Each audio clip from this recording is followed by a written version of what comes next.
Hey, welcome back to 3 Minutes with Osasu. So we're going to be kick-starting it with this controversy surrounding the Federal University Fuoye that centered on serious allegation of sexual harassment against the institution's Vice Chancellor, Professor Abayomi Fashino.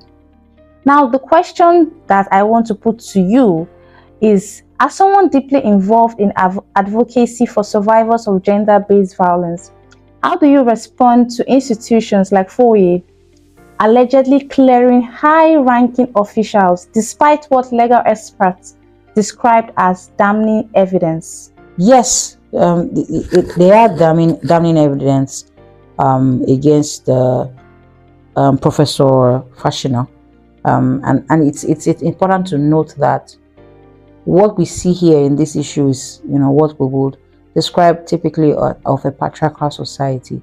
And just to cast our minds back, sexual assault happens when there's power play, right? So what do we have? We have a vice chancellor and we have a staff, right? So it's a university setting, and we understand something, that sexual assault can happen anywhere. It can happen in the family, it can happen in different institutions. So be it in the be it in the offices, or be it in university, or be it in the mosque, or in a church, anywhere, wherever there's power play, wherever there's someone who has a bit more power than the other person, there's that level of so it's possible to get oppressed, and sexually is where we now call it sexual harassment. And this is me speaking to the issues layman conversations, and it speaks to you to say that it's possible to get away with with wrongdoing, because how is there evidence? How are there voice notes? How are there chats? How are there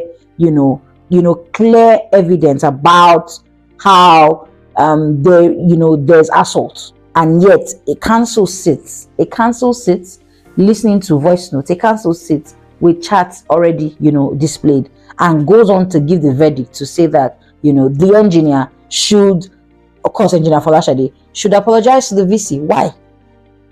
Why should she apologize to the VC? Should she apologize for being assaulted? Should she apologize that because she is married or she is a woman, any man can decide whether he has power or not, to make sexual advances at her, and she cannot refuse? Those are the questions. And I'm really glad that, the Minister for Education stepped in and said, no, that's wrong. And of course, he was, suspended.